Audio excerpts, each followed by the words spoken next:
বাংলাদেশ ও বিশ্ব। জাতিসংঘ।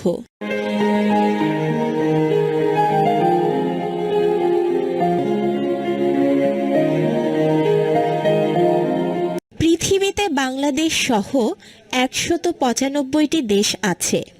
বিশ্বের দেশগুলোর মধ্যে ভ্রাতৃত্ব ও বন্ধুত্ব থাকা খুবই প্রয়োজন। বিশ্বের দেশগুলো বিভিন্ন দিক দিয়ে একটি অপরটির উপর নির্ভরশীল। এভাবেই দেশগুলোর মধ্যে গড়ে উঠেছে বন্ধুত্ব, সম্প্রীতি এবং সহযোগিতামূলক সম্পর্ক।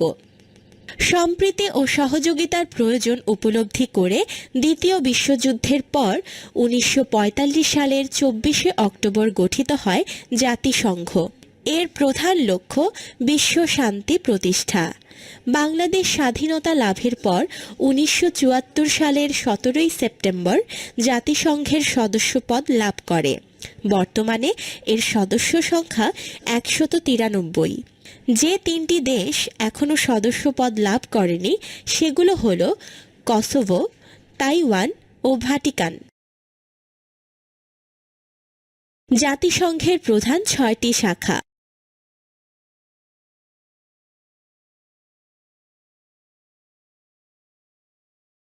এসো বলি।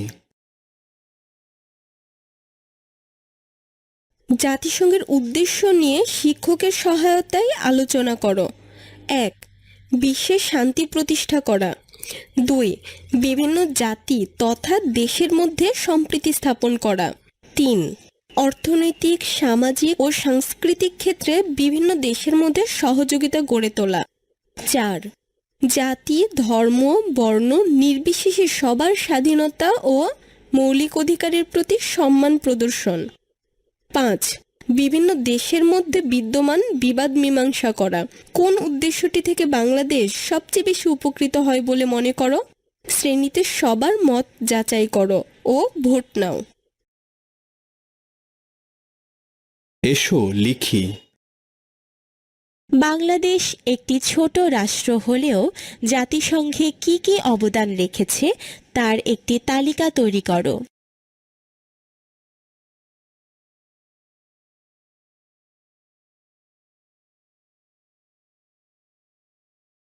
আরও কিছু করি।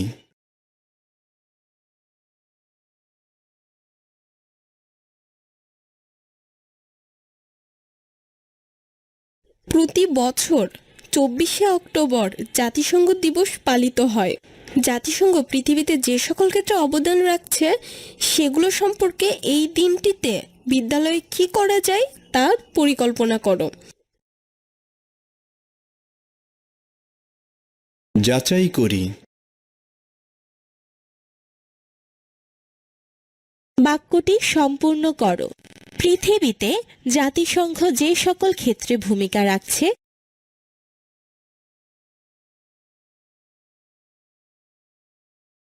শূন্যস্থান পূরণ করো।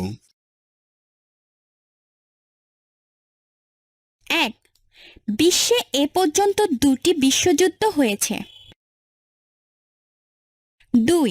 বর্তমানে এর সদস্য সংখ্যা ১৯৩। ৩.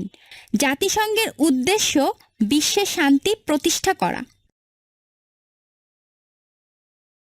সঠিক উত্তরের পাশে টিক চিহ্ন দাও। জাতিসংঘ গঠিত হয় ক. ১৯৪৩ সালের ২৪শে অক্টোবর, খ. ১৯৪৪ সালের ২৪শে অক্টোবর, গ. ১৯৪৫ সালের ২৪শে অক্টোবর, ঘ. ১৯৪৬ সালের ২৪শে অক্টোবর। বাংলাদেশ কত সালে জাতিসংঘের সদস্যপদ লাভ করে? ক. ১৯৭৪, খ. ১৯৮০, গ. ১৯৯০, ঘ. ১৯৮৭।